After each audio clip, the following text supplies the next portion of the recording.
오늘은 성탄의 첫 번째 주일이며 2020년의 마지막을 보내는 송년주일입니다. 송년주일 예배를 드리는 오늘도 에베네셀의 은혜에 감사하며 영과 진리로 예배드리는 성도 여러분에게 새해에는 여호와 일의 은혜가 더욱더 풍성하게 내리는 역사가 함께 하시기를 주님의 이름으로 축원합니다. 우리가 지난 1년에 살아왔던 삶의 다리를 뒤돌아볼 때 전 세계 사람들이 어느 누구라도 2020년은 잊지 못할 것입니다. 말 그대로 한 번도 경험해보지 못한 상황이었습니다.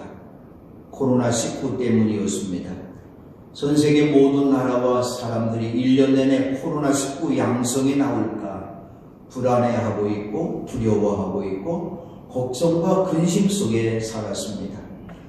또 코로나19로 돌아가신 분들은 염도하지 못하고 비닐로 삼겹을 싸서 3시간도 되지 못해서 화장실로 보냈기 때문에 유족들은 슬퍼할 시간도 없이 장례를 했습니다.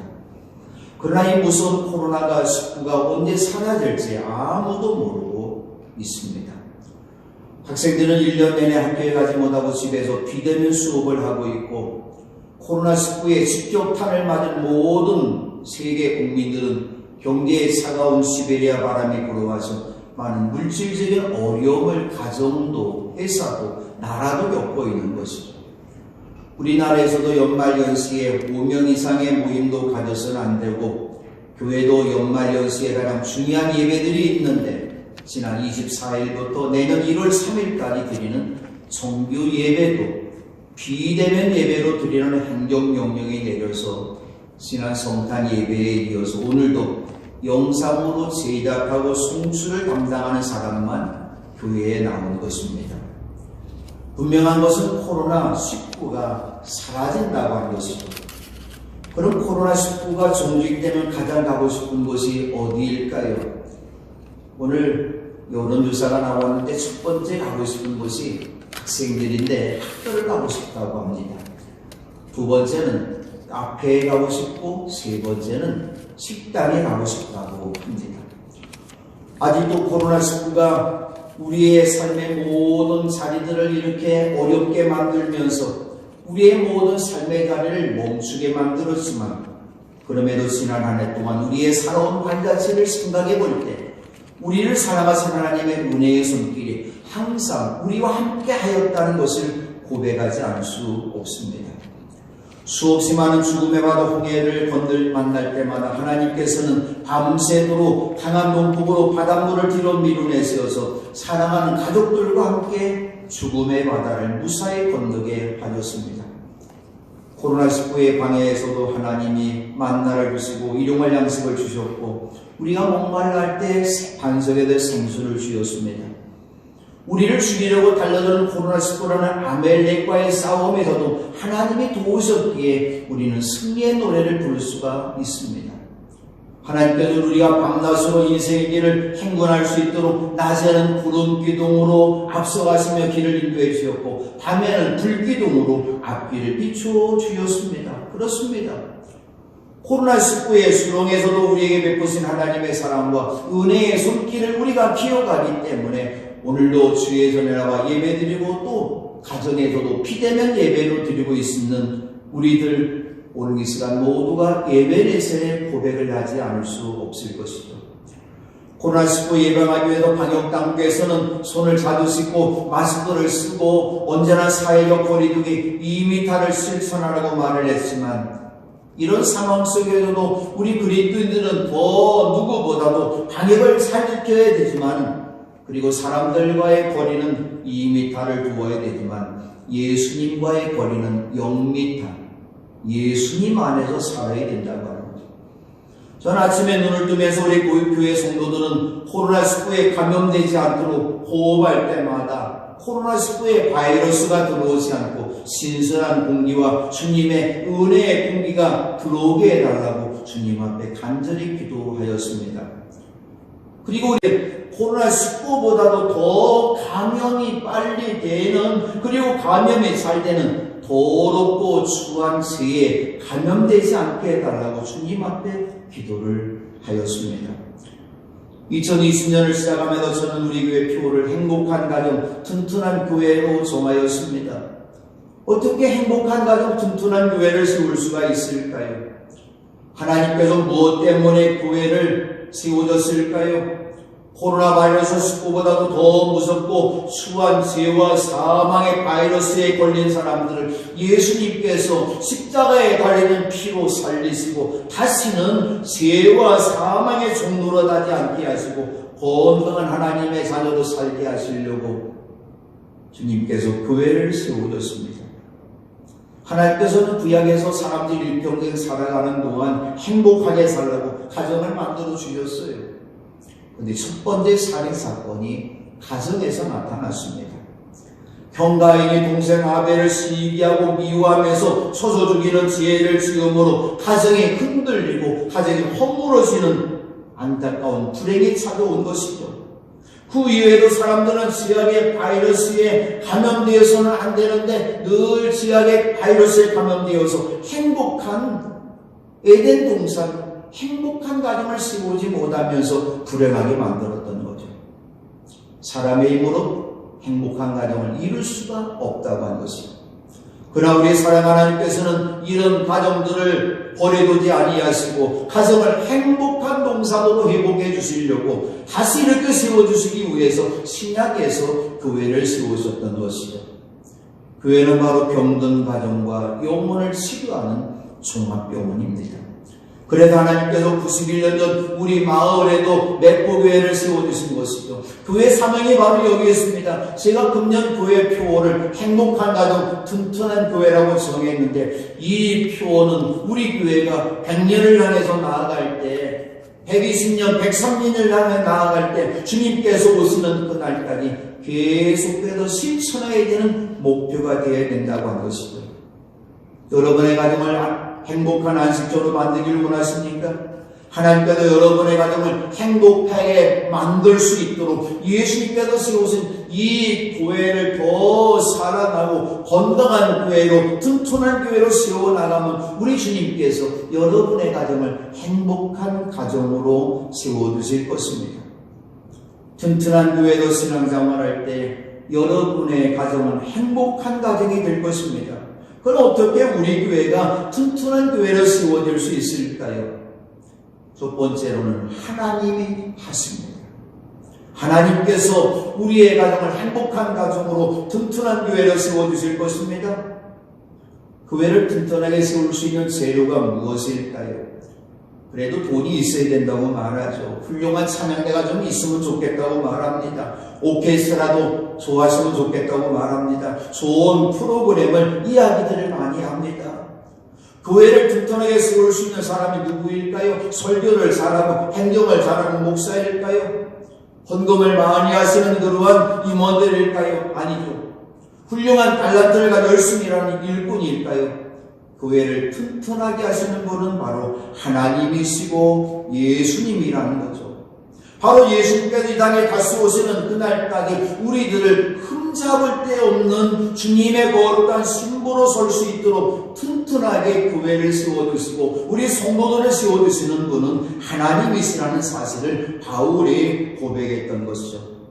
우리도 예수 그리스도께서 나타나실 날에 여러분이 흠잡을 데 없는 사람으로 설 수 있도록 주님께서, 바로 하나님께서, 예수님께서 여러분을 끝까지 튼튼하게 세워주실 것이라고 말씀하였습니다. 안식일에 예수님께서 중풍병 환자를 고쳐주셨을 때에 유대 사람들은 예수님께서 안식일에 그런 일을 하신다고, 안식일에 일을 해서는 안 된다고 하면서 예수님을 박해할 때 예수님께서 그들이 이렇게 말씀합니다. 내 아버지께서 이제까지 일을 하고 계시니 나도 일한다. 오늘도 우리의 모든 죄와 죽음의 병을 고쳐주시고 살려주시고 새로운 피조물로 거룩한 하나님의 자녀로 흠잡을 데 없는 완전한 사람으로 만들어주시기 위해서 하나님이 일하시고 예수님이 일하시고 성령님이 일하심을 믿으시기 바랍니다. 교회를 튼튼하게 세울 수 있는 분은 하나님이시고 하나님의 은혜라고 하는 것이죠. 베드로도 지금도 일하신 하나님을 믿음에서 베드로전서 5장 10절에서 이렇게 고백했습니다. 모든 은혜를 주시는 하나님, 곧 그리스도 안에서 여러분을 자기의 영원한 영광에 불러들이신 분께서 30 동안 고난받는 여러분을 친히 하신다고 했어요. 친히 온전하게 하시고 굳게 세워두시고 강하게 하시고 기초를 튼튼하게 해주실 것입니다. 그렇습니다. 우리 영혼을 친히 온전케 하시는 분 하나님이십니다. 우리의 가족을 행복한 영상으로 굳게 세워주시고 강하게 하시는 분 하나님이십니다. 우리 교회의 믿음과 사랑과 소망의 기초를 튼튼하게 해주실 수 있는 분 예수님이라는 것이죠. 두 번째로 하나님의 말씀 곧 임마누엘의 은혜가 함께하는 가정이 행복한 가정이며 튼튼한 교회가 됨을 믿으십시다. 바울 사도가 에베소 교회에서 제일 마지막으로 고별 설교할 때 이렇게 바울 사도는 말씀을 전합니다. 나는 이제 하나님과 그의 은혜로운 말씀에 여러분을 맡깁니다. 하나님의 말씀은 여러분을 튼튼히 세울 수 있고 거룩하게 된 모든 사람들 가운데서 여러분으로 하여금 유업을 차지하게 할 수 있습니다. 그렇습니다. 하나님과 그의 은혜로운 말씀이 이 교회를 튼튼하게 하고 살릴 수 있다는 것이죠. 그러므로 하나님의 말씀이 내 속에 살아 움직이도록 해야 됩니다. 하나님의 말씀이 내 속에 살아 움직이는 성도들만이 신앙생활이 형통하게 할 수가 있고 승리할 수 있다고 하는 것이죠. 주의 종 하나님의 말씀을 전할 때 그가 어떤 주의 종이든지 바로 데살로니가 교회 성도들처럼 사람의 말로 받지 말고 하나님의 말씀으로 아멘으로 받아들이는 것이죠. 그리고 말씀을 전하는 주의 종을 더 소중하게 여기고 기도할 때 하나님의 말씀이 바로 여러분의 삶을 더욱더 튼튼하게 할 것이고 하늘나라의 귀한 유업을 받을 것입니다. 코로나19 때문에 금년에도 여러 차례 예배를 드리지 못했어요. 또 금년에 오늘 우리 교회 앞에 미대 장마가 돼서 교회 오는 길을 다 막았기 때문에 그날도 예배를 드리지 못하고 오늘도 우리가 이렇게 교회 나와서 예배 드리지 못하고 비대면으로 예배 드리고 있습니다. 어쩌면 우리의 신앙이 나태해질 수뿐이 없는 이런 상황 속에 있는데 우리가 어떻게 해야 될까요? 집에 있을 때 더 하나님의 말씀을 읽고 묵상하고 더 열심히 기도하면서 여러분이 가족을 더 사랑하고 만나는 모든 사람들에게 말씀의 한기를 풍길 수 있는 여러분 되시기 바랍니다. 세 번째로 주님의 은혜로 사랑의 수고가 있는 가정이 행복한 가정이며 튼튼한 교회가 될 것입니다.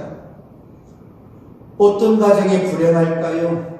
어떤 교회의 시험에 찾아올까요? 땀을 흘리는 수고 없는 가정이며 교회입니다.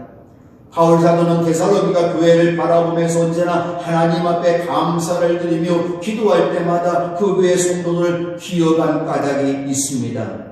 바로 데살로니가 교회는 믿음의 행위가 있는 교회였고 사랑의 수고가 있는 교회였고 주 예수 그리스도께 소망을 굳게 지키는 인내가 있는 교회였기 때문입니다. 보십시다. 믿음이 믿음다워지고 사랑이 사랑다워지려면 믿음과 사랑은 명사이지만 이 명사가 동사가 되어야 됩니다. 이 최고의 사랑의 동사를 가진 분이 누구일까요? 저는 이 땅에서 있는 분들 가운데는 어머니 사랑이라고 말합니다. 물론 우리는 하나님의 사랑, 예수님의 십자가에 달린 그 사랑이 최고의 동사의 사랑이지만 예수님 말고는 어머니 사랑이 최고의 사랑이죠. 어머니의 사랑에 수고가 있기 때문에 오늘의 내가 있는 것이죠. 어머니 수고가 있기 때문에 오늘의 우리의 모든 가정이 행복한 가정이 된 것입니다. 우리 매포교회가 91년을 지나오면서 우리 교회가 이만큼 성장한 것도 우리 교회 신앙의 선조들이 흘린 수고의 땀이 오늘의 교회를 이뤘다고 하는 것이죠. 누가 원망하고 비평할까요? 일하는 수고가 있는 사람은 남을 흉보고 시기하고 질투하고 미워할 시간이 없습니다. 일해야 되는데 미워할 시간이 어디 있어요? 질투할 시간이 어디 있습니까? 불평할 시간이 어디 있습니까?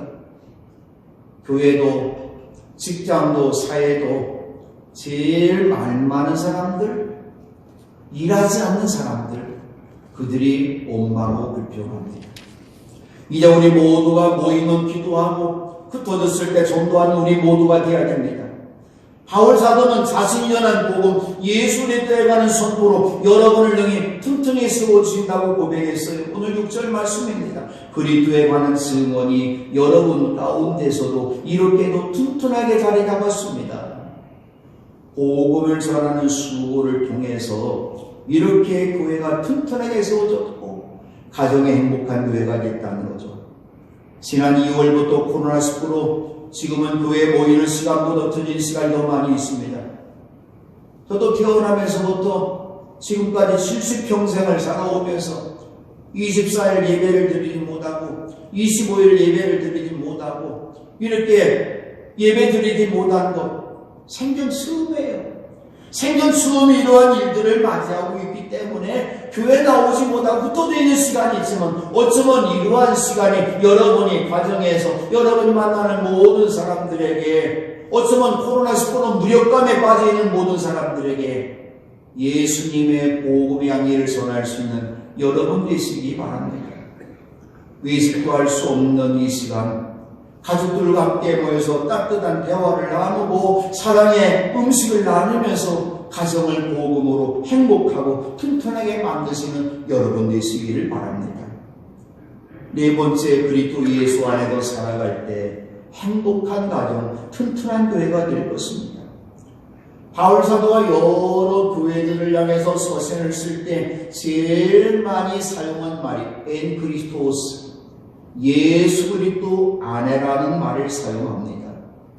믿는 사람은 누구나 다 예수 안에서 의롭게 됩니다. 사람은 그리스도 안에서 예수 안에서 얻는 구원으로 말미암아 하나님의 은혜로 값없이 의롭다는 선고를 받습니다. 세상은 죽음이 하나님의 선물은 우리도 예수 그리스도 안에서 누리는 영원한 생명입니다. 그러므로 그리스도 예수 안에 있는 사람들은 성죄를 받지 않습니다. 바울 사도는 고린도 교회 성도들에게 자기들이 믿음 안에 있는지 스스로 시험해보고 검증해보라고 말하면서 여러분은 그리스도께서 여러분의 안에 계시다를 알지 못합니까? 모른다면 여러분은 실격자라고 말을 하면서 고린도 교회를 향해서 이렇게 또한 그는 선포합니다. 우리의 사랑이 그리스도 예수 안에도 거룩해진 것입니다. 우리는 하나님의 은혜를 그리스도 예수 안에서 받은 것이며 그리스도 안에 있을 때 모든 면 온갖 언변과 온갖 지식이 풍족하게 될 것입니다. 그리스도 안에 있을 때 하나님의 자녀가 된 것입니다. 그리스도 안에 있는 사람이 지혜 있는 사람입니다. 그리스도 안에 있는 사람이 복음을 전할 수가 있습니다. 우리의 신앙생활도 내 생각, 내 뜻이 아니라 예수 그리스도 안에서 살아가는 것이죠. 우리는 그리스도 안에서 죽음에도 살아나 생명을 얻었으며 그리스도 안에서 하늘의 소망을 바라는 사람입니다. 그리스도 안에 있는 사람은 모든 사람을 사랑해야 합니다. 그리스도인은 그리스도 안에서 예만 있을 뿐이며 아멘 하면서 하나님께 영광을 돌려야 합니다. 하나님은 우리를 그리스도 안에서 튼튼하게 서게 하시고 사명을 맡기셨습니다. 우리가 그리스도 안에 있을 때 하나님께서 보내신 일꾼답게 진실한 마음으로 일하는 사람이 될 수가 있습니다. 그리스도 안에 있을 때 완고한 생각이 제고될 것입니다. 그리스도 안에 있는 사람은 새로운 피조물이 될 것입니다. 하나님은 사람들의 죄과를 따지지 아니하시고 그리스도 안에서 자기와 화해하게 하셨습니다. 그리스도 안에 있는 사람만이 하나님과 화해할 수 있는 사람이 된다는 것이죠. 지금 내 신앙이 믿음 안에 있는지 시험해 볼 수 있는 시험지가 있는데 그리스도 예수께서 내 안에 계시다는 것을 아는 사람은 믿음 안에 있는 사람이며 그리스도 예수께서 내 안에 계시는 것을 모르는 사람은 믿음이 없는 사람입니다. 다섯 번째로 예수님의 은혜로 행복한 가정, 튼튼한 교회가 될 것입니다. 초대교회는 날마다 한마음으로 성전에 모이는 일에 힘쓰고 집집에 돌아가면서 살한 음식을 기쁘게 먹고 교제를 나누었을 때 초대교회가 튼튼하게 부흥됐던 것이죠. 오늘 우리 맺부교회가 한 마음으로 힘써서 믿음으로 간절히 드리는 기도, 즐거운 마음으로 부르는 산수, 나의 몸을 하나님께서 기뻐하실 산수물로 드리는 예배가 행복한 가정으로 튼튼한 교회를 만들 수 있을 것입니다. 베다니의 마리아와 바나바처럼 온전한 예배를 드리는 여러분 때문에 우리 교회가 튼튼한 교회가 될 것입니다. 어떤 어려움과 박해가 온다 할지라도 성령의 충만해서 우리는 늘 하나님을 바라보고 있을 때 우리 교회가 튼튼한 교회가 될 것입니다. 어려운 이웃들을 만났을 때 선한 사마리아 사람처럼 복음을 전하는, 그리고 선교사를 돕는 일을 할 때 우리 교회가 튼튼한 교회가 될 것입니다. 그러나 우리 교회가 튼튼한 교회가 될 수 있는 중요한 한 가지가 있는데, 바로 예수님의 은혜와 하나님 아버지의 사랑하심과 성령님의 사귐입니다. 그럼 하나님께서는 누구에게 이 은혜와 사랑과 사귐의 은총을 주실까요? 늘 하나님 앞에 나와서 주님 앞에 진정으로 회개하고 주님의 십자가 은혜로 제 용서를 받을 때 성령을 선물로 받는 사람에게 이 은혜를 주신다고 하는 것입니다. 예수님을 잉태한 마리아에게 주님께서 함께 하시는 은혜를 입었기에 기뻐할 수 있던 것처럼 예수님을 여러분의 심령 속에 잉태하는 은혜가 있어야 됩니다. 예수님도 자라날 때에 하나님의 은혜가 함께했기 때문에 튼튼해지고 지혜로 가득 차게 되었습니다. 바울도 사랑하는 믿음의 아들에게 간곡히에 그리도 예수 안에는 은혜로 굳세지라고 부탁했던 것이죠. 우리 그리스도인들이 튼튼하게 살 수 있는 비결은 하나님의 은혜 때문입니다. 히브리서 13장 9절입니다. 여러 가지 이상한 교훈에 끌려다니지 마십시오. 음식 규정을 지키는 것으로 마음이 튼튼해지는 것이 아니라 은혜로 튼튼해지는 것이 좋습니다. 음식 규정에 매여서 사는 사람들은 유익을 얻지 못했습니다. 어쩌면 온 나라가 코로나19로 어려움을 받고 있는 지금이 바로 하나님이 내려주시는 은혜의 때이고 구원의 날입니다. 그러므로도 겸손한 마음으로 주님께 기도하십시다. 행복한 가정 되기를 원하십니까? 은혜의 가정으로 만드십시다. 튼튼한 교회를 세우기 원하십니까? 은혜의 교회로 만드십시다. 은혜로 생각하고 은혜가 아니면 입을 열어서 말하지 말고 은혜의 손길로 약한 사람을 일으켜 세워 주십시다. 우리가 종종 은혜를 오해합니다. 내 생각대로 내 멋대로 사는 것이 은혜라고 생각합니다. 아니에요. 은혜는 무엇일까요? 하나님의 말씀의 법도대로 사는 것이 바로 은혜라고 한 것이죠.